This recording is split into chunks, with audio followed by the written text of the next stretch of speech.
Hey, howdy, hey, welcome to the second concert vlog on the Mike's Monday Jams channel. Long anticipated one here. We're going to be giving you the breakdown of my trip to the Las Vegas Sphere. Again, long awaited. I know we've been hinting at it on the channel for months at this point because it's now middle of October, and I took this trip on July 4th. So it's been a little bit of time, but thank you for your patience. Also wanted to let the experience marinate just a little bit, but I think now that it's had its time, we can finally kind of dive into the details and I feel like I've accurately reflected on it. But ultimately, I do still think it's super crazy that it happened to begin with. I think it's become my entire personality in the past couple of months, because it was quite the trip, and definitely something that was once in a lifetime, and it was the perfect storm of right that just happened. Because originally we weren't going to go. We of course went and saw one night of the 30 or some odd shows that Dead and Company played at the Sphere this past summer. And we almost weren't going to go, because we just got married, Emma and I, this year, and it just wasn't in the cards. We got married at the beginning of the summer, and obviously there was a lot involved with that. Of course, all good things, but a lot involved with that, and it just Vegas for us is pretty far away, pretty Herculean labor to make it to, but within the first couple of weeks of Dead and Company being at the Sphere, or at Sphere, excuse me, the MSG doesn't like it when you say it's just Sphere. But with their first couple of weeks at Sphere, they, I was looking on the gram and the socials and seeing all the videos, and looking on Reddit and people saying no matter what, you just got to get here. And so it was dang. So I started to look into it. It took a lot, but I found a way, and it was July 4th. I think that the trickiest part about it was getting out there. We live on the east side of the country, and so getting to the west side is often, north of a 3-hour flight, and so it's typically not cheap. And so ended up starting with finding a $60 flight on July 4th, and I knew if I could find how to get there effectively or cost effectively, then the rest would follow. So that was step one, was finding the flight, and then everything else kind of fell into place. And so obviously I want to shout out my compadres who joined me on this adventure. Big fans and listeners of the show, part of the family. My father-in-law, Jeff, and my brother-in-law, Charlie. We had a fantastic time, but definitely wouldn't have been able to do it without them. And you'll get to see a lot of their perspective in this event as well. So excited to bring it to you. But it's just me today. Emma does not like the Dead in any way, shape, or form. She was not going to join us on this endeavor. Also, Sphere kind of scares her. So it was just the boys.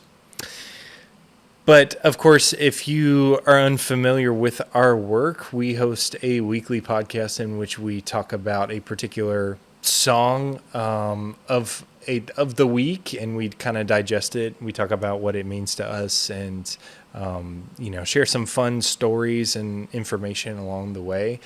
We are available at anywhere you can get your podcasts.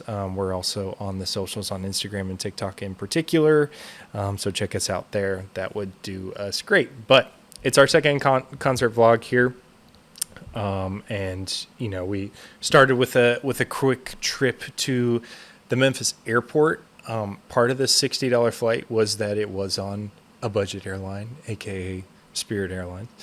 And we flew from Memphis. And so originally, I'm from Memphis, grew up there. Emma and I grew up there, and we live up in New England now. But every time we go home to Memphis, and we had already had some plans to go home for July 4th, and so that was part of the research of going into this whole endeavor. So it just ended up working out. We had flown home for the July 4th weekend, like on the 3rd or the 2nd.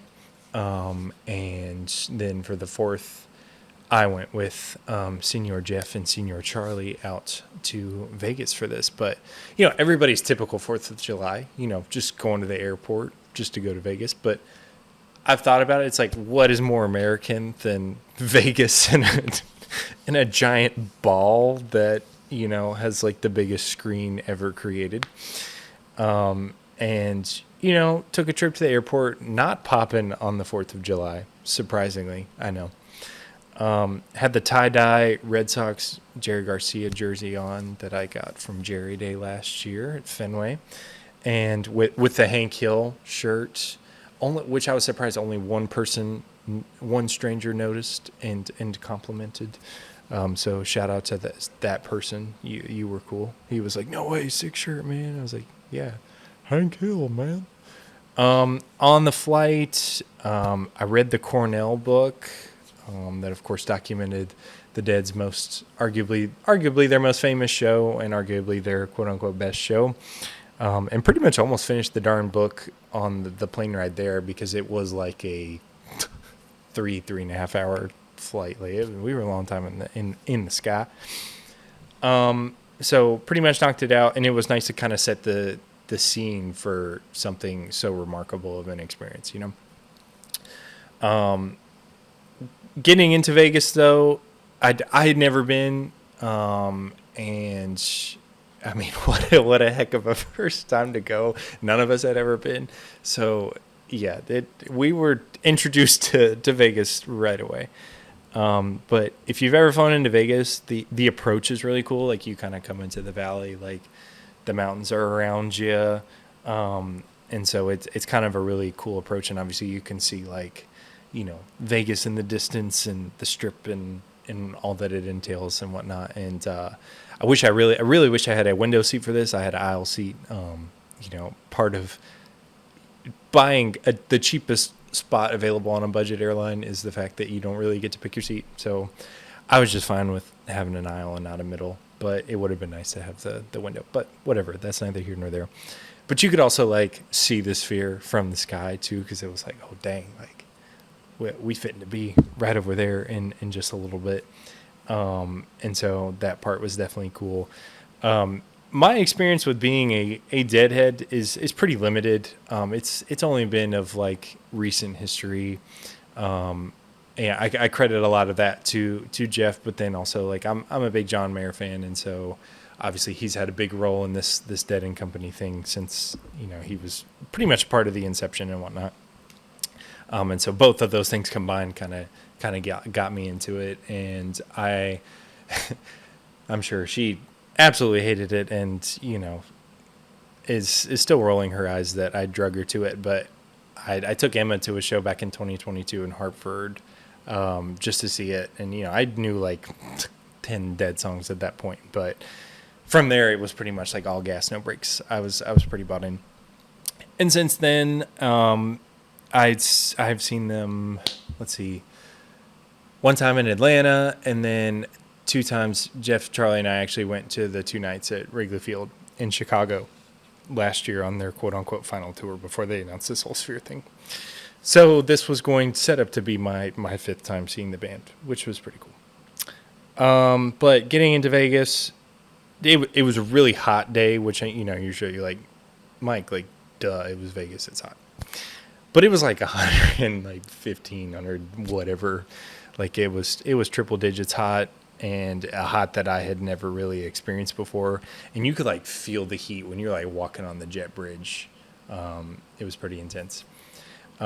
Slots in the Vegas airport, literally right as you walk off the jet bridge, they're like boom, right there. And you're like, of course, like where else would this be a thing? And I had seen this like meme type video a couple of years ago. This guy like basically running off his flight, going straight to the slots, and it's like, man, bro, really couldn't wait. And I don't know if I thought that was just like fictional or if like it was just whatever, but it was funny to see like that's actually the case at the Vegas airport. There's literally slots there. And it's a surprisingly nice airport. No hate to the Vegas airport. I thought it would have been a lot worse. Then we checked into the hotel, hit the strip. Little video check-in from that moment right here. All right, we've made it to Vegas. Say hello, crew. Hi. Any thoughts on the flight over? We landed. Cheap and uneventful. Yeah. There was a guy like 2 rows in front of me, almost got kicked off because he was like super drunk and brought his own alcohol on the plane. Flight attendants were denying him alcohol. It was entertaining. It is hot as balls here. You could cook some eggs on the damn sidewalk. You ever open up an oven when you're making cookies or something and that just blast hits you? That's every door opening here to the outside. Yes. That's pretty accurate. Yes. Woohoo.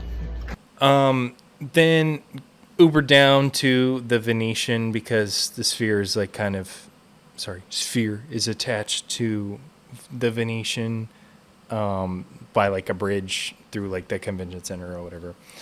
So we were just like, why don't we just go down there right away? And Vegas is exactly what you would expect. If you've never been but you've like seen a casino, I mean, it's literally just like that times like 10, right?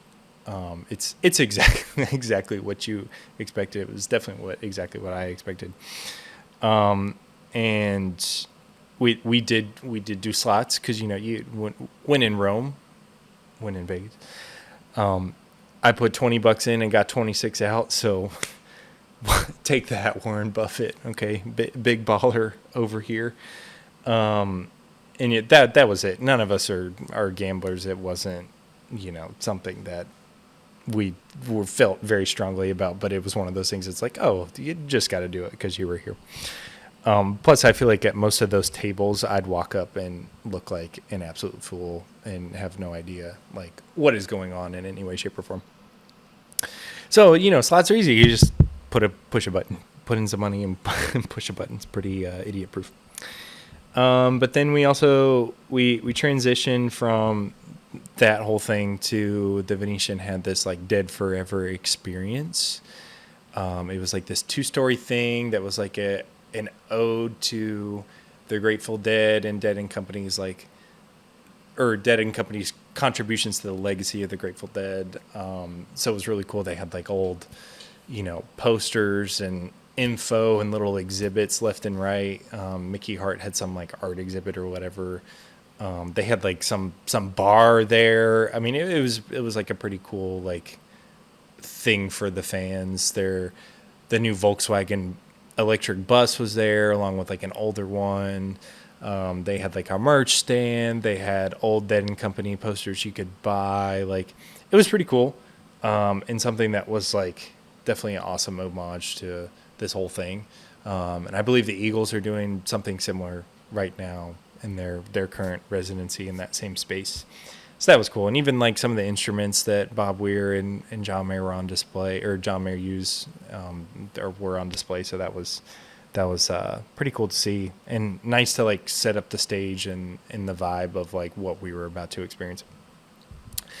But then from there, made our way to like the merch line for the show at the actual venue outside of it, because for this entire residency, they were doing like early merch shopping, which we're all about because we just want to get that done over with, so that way we can secure what we got. That way, when we get into the show, we don't even have to worry about it. Just go straight to the seats and enjoy the experience. Plus, there was like a sick ass print for this July 4th show, and it just looked awesome. So it's one of those things you just got to have, especially to just look back on the experience, have a talisman for the memories. But we're walking on our way. It's the worst heat I think all three of us have ever experienced, and it's just like you could see it off in the distance, like just as a beacon of hope of like, whoa, we traveled all this way for this $2 million ball that shows emojis and whatnot. And it was really cool. Like there was a moment in which it was flashing like the Deadhead thing with the Steely and the tie-dye and all that stuff. So it was cool to like walk up and see. But man, it was hot with a capital H. And so we made it to the merch line.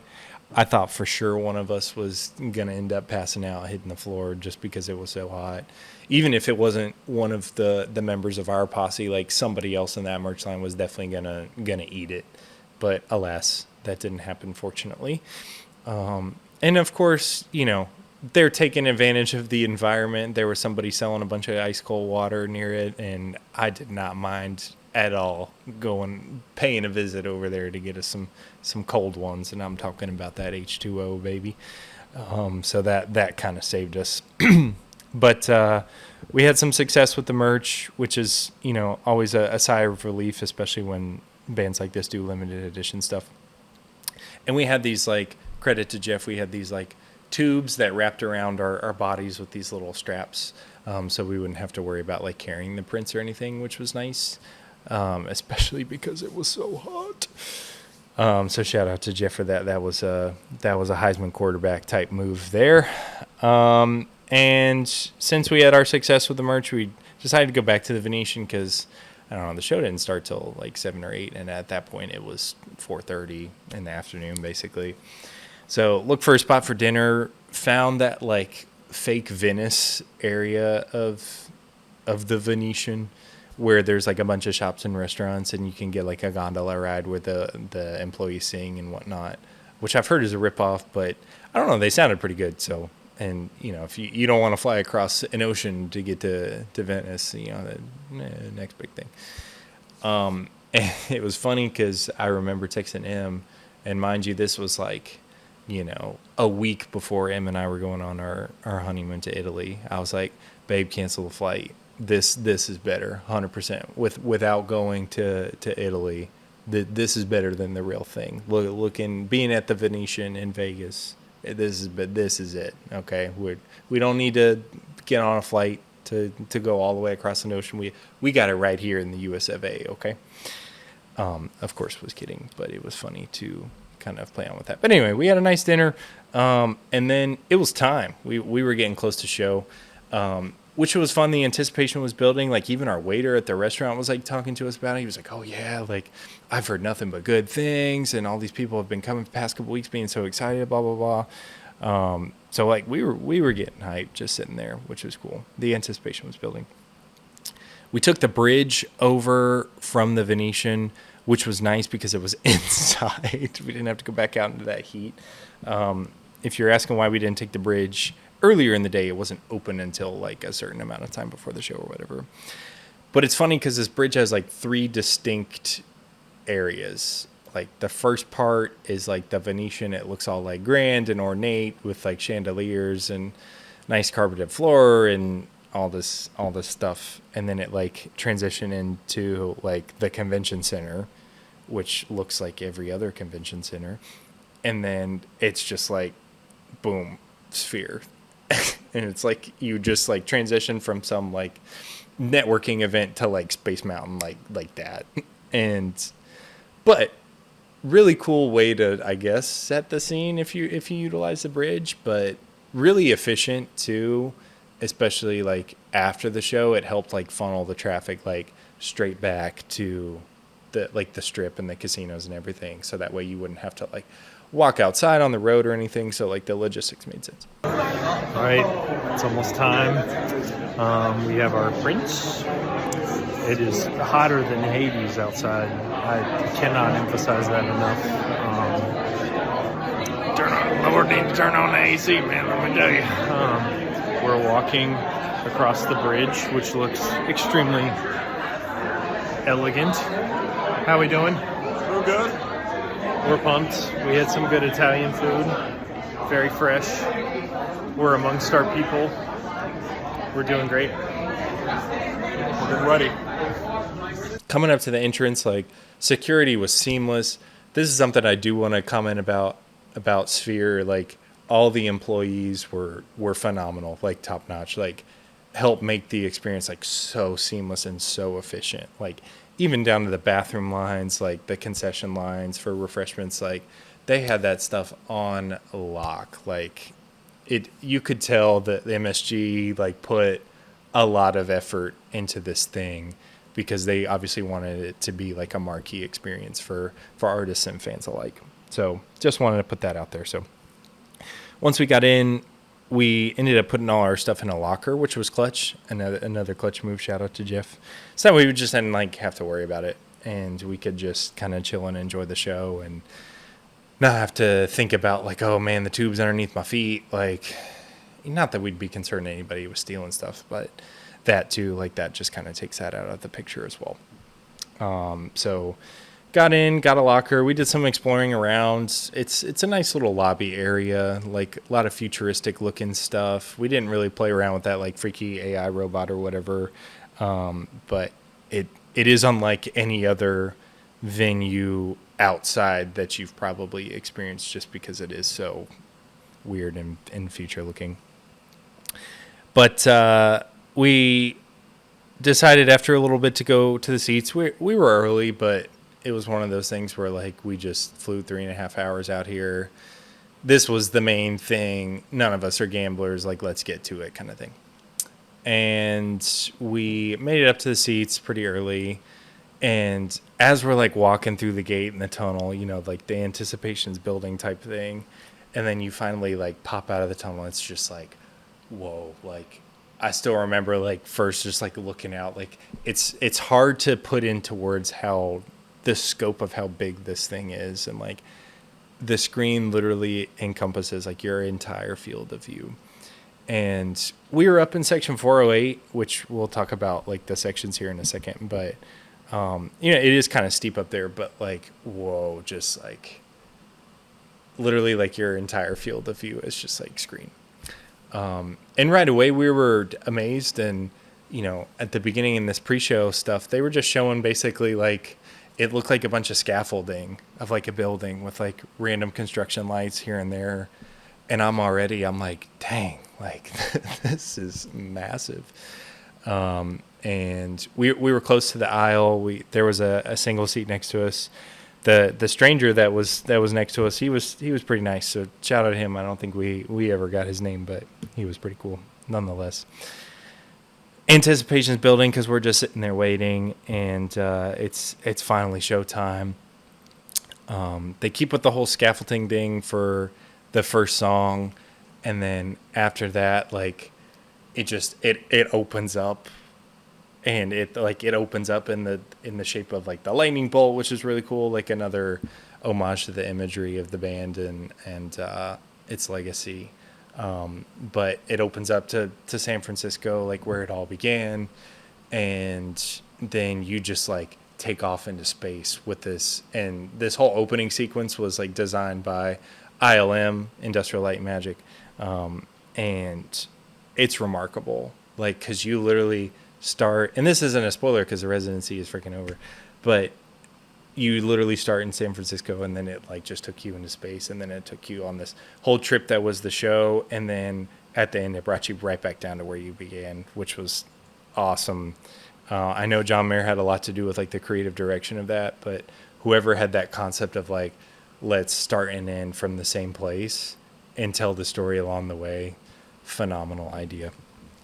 And I can only hope that bands who come and do Sphere residencies have the same sort of idea or same sort of like concept playing with the show that they're trying to put on, because it was seamless. But we're in section 408, which you're probably thinking like, man, you up in the rafters, like. But here's the thing, like, in my personal opinion, I think the higher you are in the Sphere, the better off you are, because the screen is so massive. Even though we were in like the 400s, there was still like a lot of screen above us, you know, but more screen was like level with our field of view and more like below it. So you didn't spend a lot of your time just like, you know, looking up and like breaking your neck. Because that's a theme, like the closer you are to the band or the act performing, the more like looking up you're going to do. And so to me personally, being up at the top wasn't a bad thing. And obviously you want to be as like centered as possible, but it's really fine as long as you're not like on the like edges, like right next to the screen, because then you're going to kind of have a limited experience and miss out on the true scope of this thing. And there are a bunch of seats on the like 100 levels that are like under an overhang, and you like can't really see the screen at all. Those are like the only two. It's like, dang. But if you can get literally any other ticket in the building, you're gonna be blown away. So the primary thing is like just getting there, because it is quite the experience. But don't shy away from the 400s, because it gives you a really good view of the screen and the show. But I digress.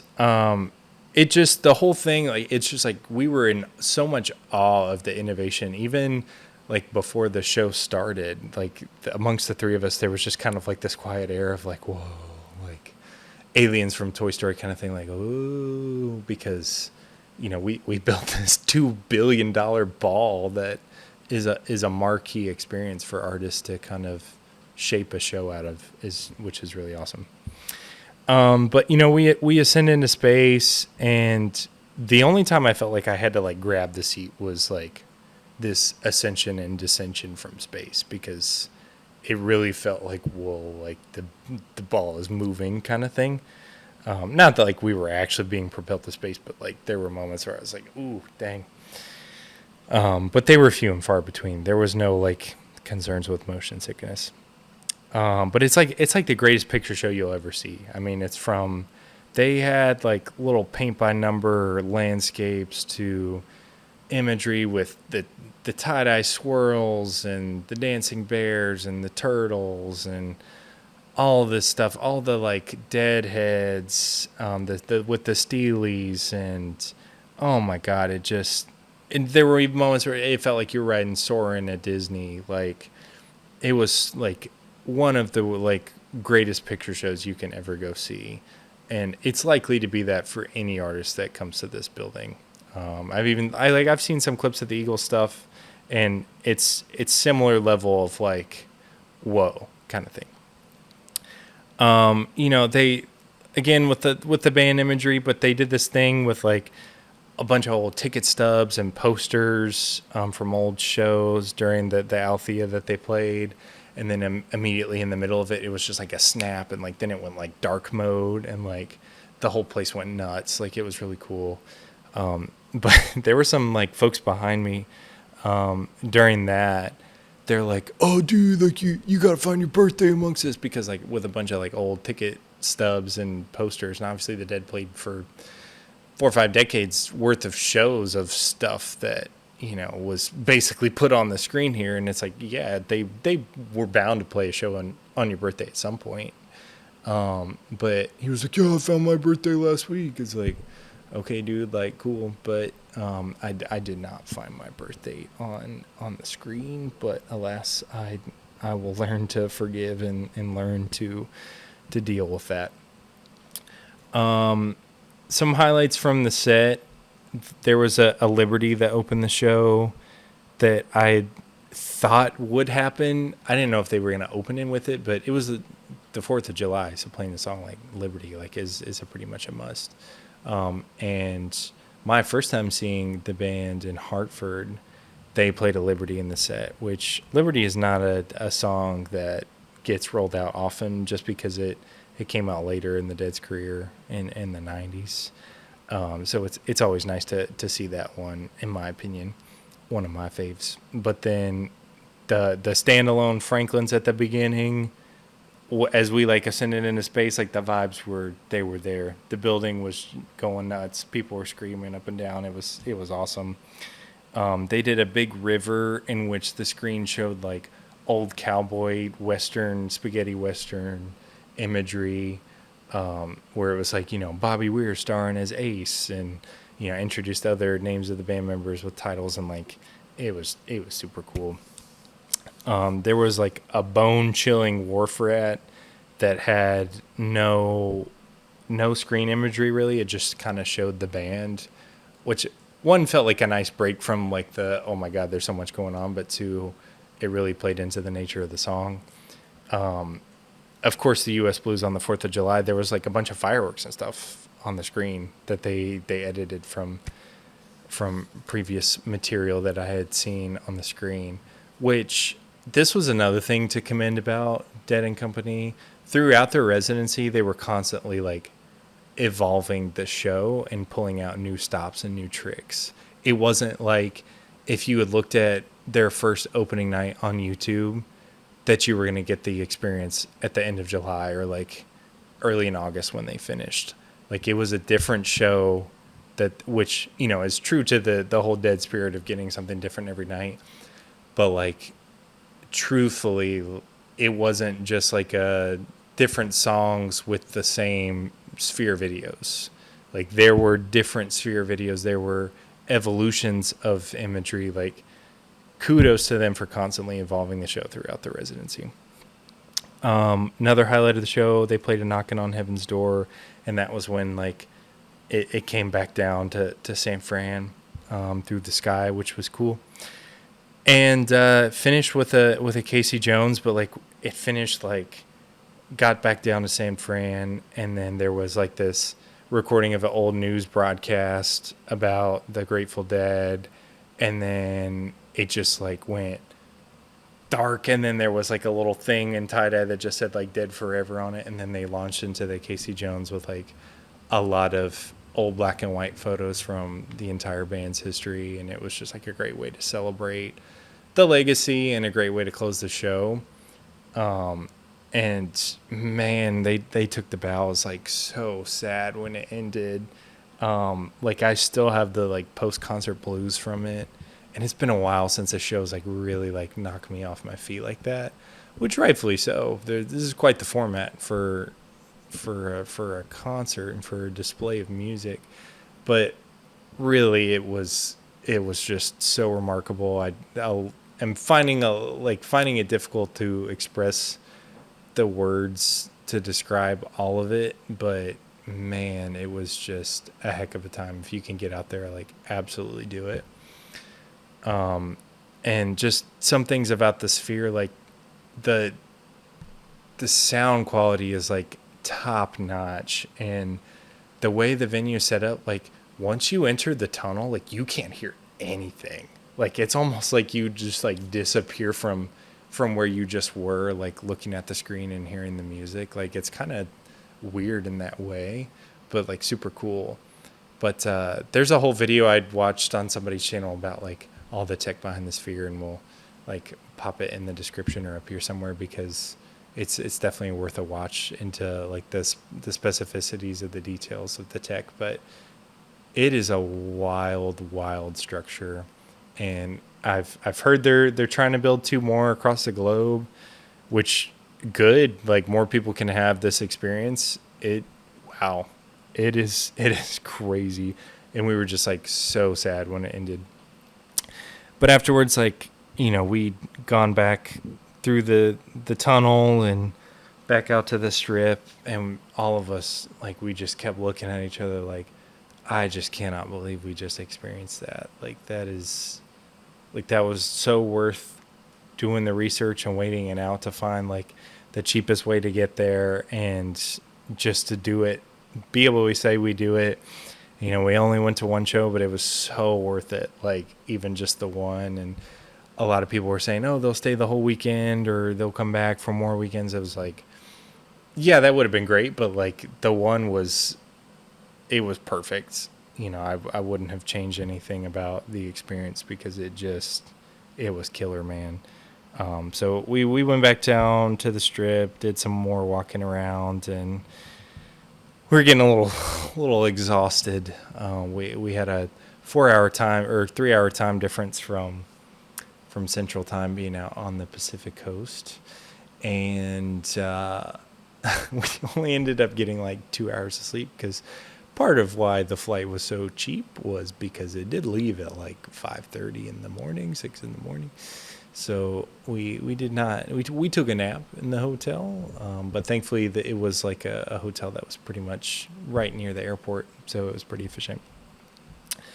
But it's a hard format to beat. It's a hard format to argue with. Is it excessive? Perhaps. It is one of those things where you think to yourself, like, have we come too far as a society that we built this ball? But then it like happens, and then you're like, nah, this was killer. It's something I'll remember forever. and just was such a great ode to the Grateful Dead's legacy and their time as a band and their impact on all their fans and music in general. Like, it was a perfect representation of all that. Still can't believe it happened to this day. I tried to bring it up as much as I can in conversation with folks because it was so worth the experience.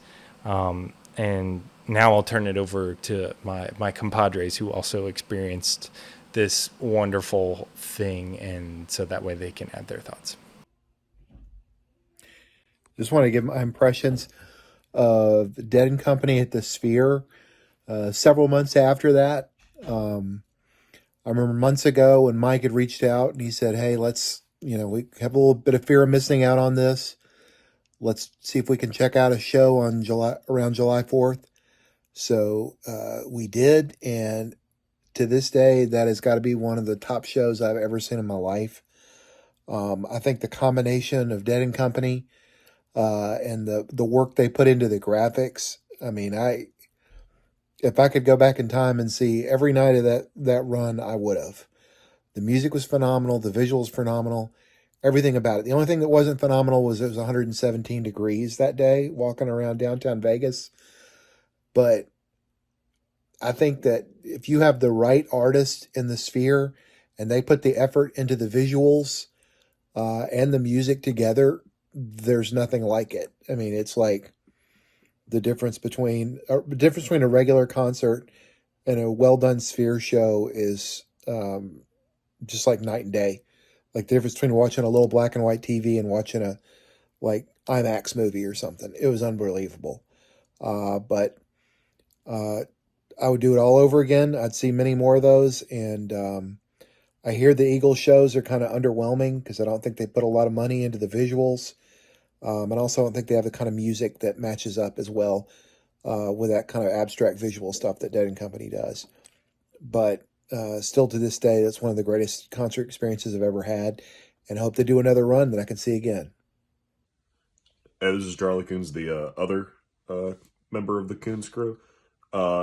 Impressions of the Sphere is just crazy what they were able to do with it. It's like I had high expectations because I'd seen it's like they spent $2 billion on it and they put all this time and money into it. But I was like, does it really sound that good? Because it's just some big dome. Do those screens really look that good in real life? But no, it's like they just nailed it. And it felt like some big dream because we got there so late in the day and we left so early in the morning. It's like I felt like I fell asleep and I, dreamed that I saw the Grateful Dead in space. I don't think I'll ever have, frankly, unless I go back there, like a concert experience that impressive and that immersive. And I know that they had like ILM and, the people who do the effects for Star Wars come up with all that. And it shows because it was so masterfully crafted and all the visuals and stuff tied in with the music so perfectly. I mean, I feel like they couldn't have done any better. Well, that's all, folks.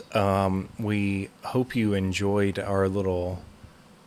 I think it was like a total of like 16 hours of this little jaunt.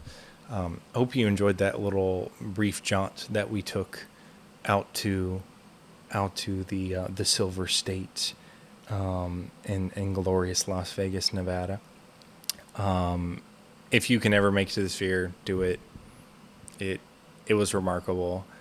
I know the way the format is, it's like bands, take residencies and kind of go from there. And I don't think it's something that's for every band, but for the bands and the artists that do go, like, you can have high expectations because they will exceed them. So if you can get out there at any point, even if it's just to watch their little like Earth video type thing, and you're just like in Vegas, like, you'll be blown away by the mere scope of the screen and the technology. But hope you enjoyed our little jaunt. Sorry for the delay in getting this to you, but I think having the time away again has proved to provide a more accurate reflection and representation of how this experience truly was. And there have been some rumors that the Dead maybe come back. We'll see. I think they were the perfect outfit for this type of show. And it'll just be interesting to see where artists take this format moving forward, because they were only like the third band to come to this thing. And so it can only get better from here as more acts begin to push the boundaries and see what could work and what is really cool. So I'll shut up now, but thank you for the like, the follow, subscribe, comment, all that good stuff. Again, we host a weekly music appreciation podcast in which we digest a song of the week, me and my partner EC over here. And we hope you'll check us out. More concert vlogs in the future. Got to, because we go to too many and we have too many good experiences like this. So we'll be happy to put out that content more in the future. But thank you for that, and we shall see you next time.